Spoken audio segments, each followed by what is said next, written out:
मित्रांनो, जय जिजाऊ जय शिवराय. आज आपण एका अनोख्या आणि प्रेरणादायक ऐतिहासिक विषयावर चर्चा करणार आहोत, ज्यामुळे तुमच्या आयुष्यात नक्कीच सकारात्मक बदल घडू शकतात. चला तर मग सुरुवात करूया आजच्या या महत्त्वाच्या आणि शिक्षाप्रद विषयाला. मित्रांनो, मनुस्मृती एक असा ग्रंथ जो भारताच्या इतिहासातील सर्वात वादग्रस्त आणि विभाजन करणाऱ्या ग्रंथापैकी एक मानला जातो. या ग्रंथाने चातुर्वर्ण व्यवस्थेला स्थैर्य दिले, स्त्रिया आणि बहुजन समाजाला गुलामगिरीत ढकलले आणि मानवतेच्या मूल्यांना कलंकित केले. पण हा ग्रंथ खरंच कोणासाठी लिहिला गेला होता? मनु म्हणजे नक्की कोण? आदिपुरुष की केवळ एका व्यवस्थेचा जनक? आणि मनुस्मृतीतून क्षत्रियांची वंशावळ, ऋषींची गोत्र निर्मिती, तसेच ब्राह्मण वर्गाने शूद्र स्त्रियांवर लादलेली गुलामगिरी कशी न्याय ठरवली गेली?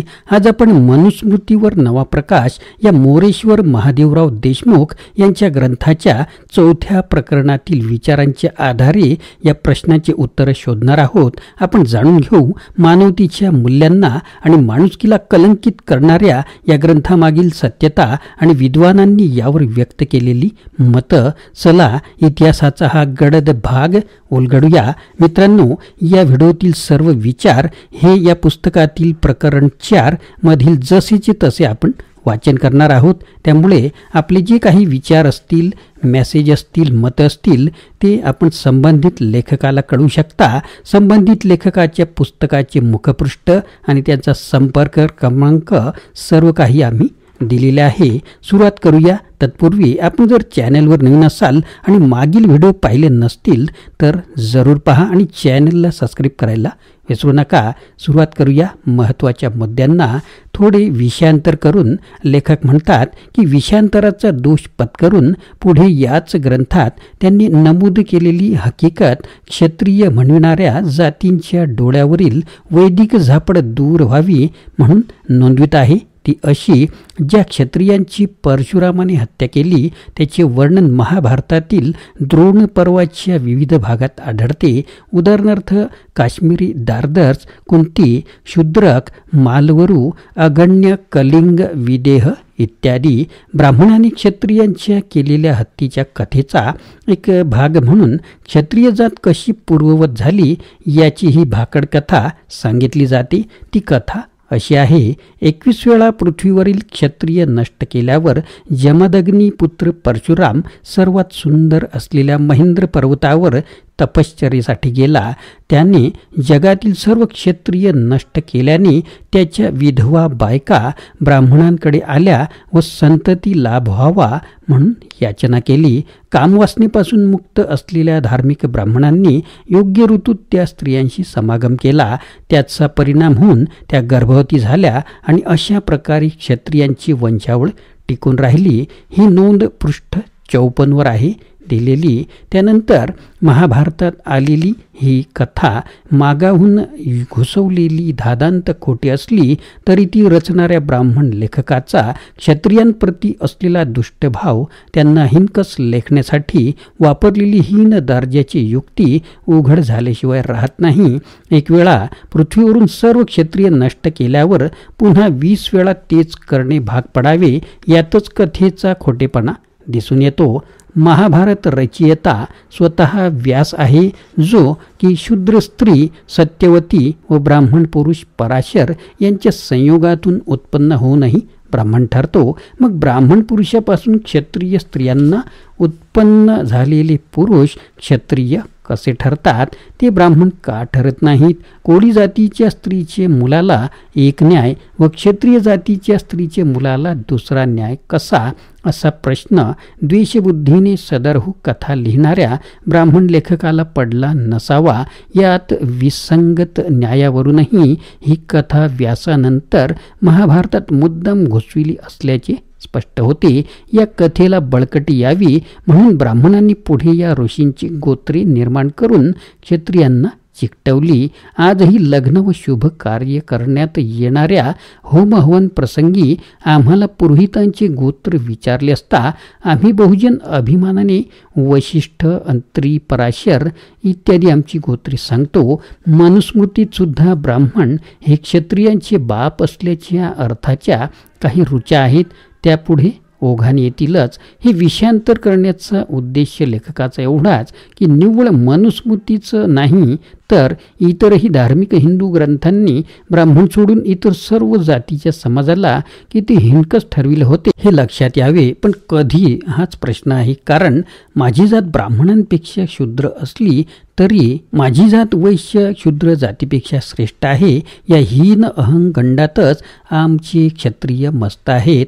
आजही ते चातुर्वर्ण्य समर्थक रामायण महाभारत डोक्यावर घेत आहेत. न्यायमूर्ती पी.बी. सावंत काय म्हणतात? वेद वाङ्मयाचे अभ्यासक व सर्वोच्च न्यायालयाचे निवृत्त न्यायमूर्ती पी.बी. सावंत साहेब म्हणतात की मनुस्मृतीत उद्धृत केलेले नियम हे या पृथ्वी तलावरील सर्व साधन संपत्तीची मालकी काही मुठभर लोकांच्या हाती कायमची ठेवणे हा हेतू या नियमावलीत स्पष्टपणे दिसून येतो. याकरता 4 वर्ण जाणून बुजून निर्माण करण्यात आलेले आहेत. त्यातील उच्चवर्ण ब्राह्मण यांना या साधन संपत्तीचे एकमेव मालक घोषित करण्यात आलेले आहे. या जातीच्या जन्मावर आधारित निर्माण करण्यात आल्या व त्या बदलता येणार नाही ही दक्षता घेण्यात आली आहे. या जातींना जन्मजात व्यवसाय वाटून दिलेले आहेत व शेवटची ब्रह्माच्या पायापासून निर्माण झालेली शूद्र जातही इतरांच्या सेवेसाठी कायमची निर्माण करण्यात आली आहे. त्याचप्रमाणे सर्व जातीतील स्त्रियांना शूद्राचेच स्थान देण्यात आलेले आहे. तिचे कार्य ही जनन करणे व पुरुषांची सर्व प्रकारे सेवा करणे एवढ्यापुरते मर्यादित करण्यात आलेले आहे. वस्तुतः याविरुद्ध स्त्रियांनीही बंड करून ही मनुस्मृती जाळायला पाहिजे होती, परंतु याकरता योग्य नेतृत्व त्यांना मिळाले नाही हे एक कारण असू शकते. मनुस्मृतीने मानवाच्या इतिहासात जर सर्वात मोठी अहितकारक गोष्ट केली असेल तर ती ही की तिने सर्व प्रकारच्या गुलामीला बौद्धिक मानसिक शारीरिक दैवी आधार निर्माण केला व त्याची जाणीव गुलामांना कधीच होऊ नये याकरता त्यांच्यावर ज्ञानार्जनाची धार्मिक बंदी घातली. या एकाच बंदीमुळे मुठभर उच्चवर्णीय या अमाप विस्तृत समाजावर हजारो वर्ष राज्य करू शकले. समाजाची जातवार विभागणी आणि या प्रत्येक जातीत निर्माण झालेल्या शेकडो उपजाती यामुळे इतर समाज कधीही एक संघ होणार नाही अशी चिरेबंदी व्यवस्था या स्मृतीने निर्माण करून ठेवली. समाजाची अशी रचना करण्याचा विचार जगाच्या पाठीवर इतरत्र कुणाच्याही डोक्यात आला नाही हे या मनुस्मृतिकाराची वैशिष्ट्य होय. विशेष म्हणजे या जाती जन्मावर आधारित असल्यामुळे माणसाचा धर्म बदलला तरी त्याची जात आजही बदलत नाही. त्यामुळे जे जे हिंदू हे इस्लाम ख्रिश्चन शीख बौद्ध धर्मात गेले त्या सर्वांनी आपल्या जातीही त्या धर्मात नेल्या. भारतीय घटना अंमलात येऊन सुद्धा आजवर समाजात कुठलेच बदल का घडून आले नाहीत याचे कारण मनुस्मृतीने निर्माण केलेल्या या घातक समाज रचनेत आहेत. प्रस्तावना मनुस्मृती संपादक प्राध्यापक खरात पु. श्री सदार इथे ही नोंद आहे. प्राध्यापक डॉक्टर आह साळुंखे हे याबद्दल काय म्हणतात? वेद व वैदिक वाङ्मयाचे गाढे अभ्यासक व ख्यातनाम संस्कृत पंडित डॉक्टर आह साळुंखे मनुस्मृतीबाबत आपल्या बळीवंश या प्रचंड ग्रंथात नमूद करतात की मनुस्मृतीने ब्राह्मणांचे महात्म्य सांगताना नैतिकतेचे भान पूर्णपणे बाजूला सारले आहे. तिने विद्वान ब्राह्मणांना दैवताशी समान मानले असले तर तो मुद्दा निदान विचार करण्याच्या योग्यतेचा तरी ठरला असता, पण मनुस्मृतीने अविद्वान ब्राह्मणालाही दैवत ठरविले. एवढेच नव्हे तर अनिष्ट कर्म करणाऱ्या ब्राह्मणालाही पूज्य ठरविले आहे. एवढेच नाही तर आपल्या इच्छेनुसार विशिष्ट देवांना अदेव बनविण्याचे सामर्थ्य ब्राह्मणांमध्ये आहे अशी घोषणा मनुस्मृतीने केली. देव ब्राह्मणांच्या आश्रयाने स्थिर राहतात असे अत्यंत उद्दाम आणि अहंकाराचे उद्गार मनुस्मृतीने काढले आहेत. मनुस्मृतीने येथे जी काही म्हटले आहे ते ब्राह्मणांनी प्रत्यक्षात घडून आणलेले आहे. ऋग्वेदात इंद्र हा सर्वश्रेष्ठ देव आहे. इंद्राच्या नेतृत्वाखाली सिंधू संस्कृतीचा पाडाव करण्यात आला. ज्या वृत्राची हत्या केल्याबाबत वैदिक परंपरेने इंद्राची वारेमाप स्तुती केली होती, त्याच वृत्राचे वंशातील काही लोक वैदिक व्यवस्थेतील ब्राह्मण बनल्यानंतर वृत्रालाही पूर्वलक्षी प्रभावाने ब्राह्मण ठरवण्यात आले व ब्रह्महत्येचे पातक इंद्राच्या डोक्यावर लादून पुढे त्याचे अनेक प्रकारे चारित्र्य हनन करण्यात आले. त्याच्या नावावर खऱ्या खोट्या अनैतिक गोष्टी रचून त्याला शीलभ्रष्ट लंपट ठरविण्यात आले.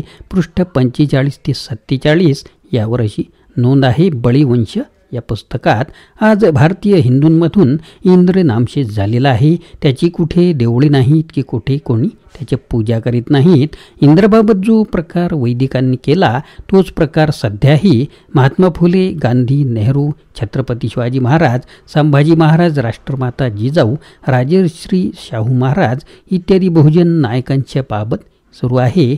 मुद्दा असा आहे की ब्राह्मणी श्रेष्ठत्वाला आव्हान देणाऱ्या बहुजन नायकांची खोटी बदनामी करून त्यांचे चारित्र्य हनन करण्याची विकृत मानसिकता हजारो वर्ष होऊनही ब्राह्मणातून गेलेली नाही. इंद्रासारख्या पराक्रमी बलाढ्य देवाची ब्राह्मणांनी लावलेली वासलात पाहून तर तत्कालीन अन्य वर्णीयांच्या पोटात भीतीचा गोळा उठणे साहजिकच होते. त्यामुळे ब्राह्मणांविरुद्ध आचरण करण्याची, ब्र काढण्याची कोणाचीच हिंमत नव्हती. कारण ब्राह्मण हेच चालते बोलते देव व धर्म मनुस्मृतीने स्थापित केलेले होते. छत्रपती शिवराय, छत्रपती संभाजी महाराज, राजश्री शाहू महाराजांना त्यांच्या हयातीत शूद्र ठरून त्यांचा छळ करण्यापर्यंत, प्रसंगी जीव घेण्या वार करेपर्यंत मजल गेलेले ब्राह्मण अल्पसंख्य असले तरी किती प्रबळ आहेत हे चालू काळातही दिसून येत आहे. ब्राह्मणांच्या मतानुसार न वागणाऱ्या राजर्षींचा जर ते या सुधारणेच्या युगात छळ करू शकतात तर मनुस्मृती काळी धर्मशास्त्राची पाठबळ मिळाल्यावर सर्वसामान्यांवर किती जुलूम झाला असेल याची कल्पना केलेली बरी. मनुस्मृती आमच्या मना मेंदूत किती खोलवर रुजली आहे याबाबत सांगताना मराठ्यांच्या सांस्कृतिक क्रांतीचा इतिहास या ग्रंथात वीर मोहिते एक प्रसंग नमूद करतात. तो असा: इसवी सन 1918 साली नागपूरला अखिल भारतीय अस्पृश्य परिषद भरली. राजर्षी शाहू छत्रपती या अधिवेशनाचे अध्यक्ष होते. राजश्री शाहू महाराजांच्या खाशा स्वाऱ्या नागपूरला येत आहेत ही बातमी कळल्याबरोबर अधिवेशन सुरू होण्यापूर्वीच नागपुरातील खुद्द छात्रवंशातील भोसल्यांचे वंशज राजश्री शाहू महाराज नागपूरला येत आहेत म्हणून नागपूर सोडून निघून गेले होते. ते राजश्री शाहूंना महार मांगाचा राजा मानित होते, म्हणजेच शूद्र समजत होते. पृष्ठ 185 वर ही नोंद आहे. हा आहे मनुस्मृतीचा परिणाम, जो अजूनही बहुजनांच्या मेंदूतून नाहीसा झालेला नाही. मनुपुसट होत नाही, उलट प्रखर सामर्थ्याने प्रकट होताना इथे दिसतो. राजस्थान सारख्या प्रांतातील उच्च न्यायालयात मनुचा पुतळा बसविला जातो, हाच याचा पुरावा आहे. याबाबत डॉक्टर आह साळुंके म्हणतात, चातुर्वर्णाची निर्मिती करणारा आदिपुरुष मनु आणि नंतरच्या काळात राजा म्हटला गेलेला मनु हे एक नव्हेत. क्षत्रिय मनु हाच आदिपुरुष मनु असेल तर त्याने चातुर्वर्ण्य निर्माण केले असे म्हणता येणार नाही. कारण कोणीतरी क्षत्रिय असण्यासाठी आधी 4 वर्ण असले पाहिजेत. शिवाय स्वतः मनुस्मृती सांगते की विराट पुरुषाने मनुची निर्मिती केली आणि त्या मनुने मरीची, भृगु इत्यादी महर्षींची निर्मिती केली. भृगूचा मानव म्हणजे मनुपुत्र असा उल्लेख स्वतः मनुस्मृतीनेच 12.2 इथे केला आहे. आता भृगु वगैरे महर्षी हे ब्राह्मण असताना त्यांचा पिता असलेला मनु हा क्षत्रिय कसा? तात्पर्य, मनुस्मृती ज्याचे नाव धारण करीत आहे तो मनु हा सर्व प्रजेचा पिता मानला जात असल्यामुळे वर्णाच्या पलीकडचा आहे. त्यामुळे तो क्षत्रिय ठरत नाही. वादासाठी तो क्षत्रिय आहे असे मानले तरी तो सध्याच्या मनुस्मृतीचा निर्माता नाही.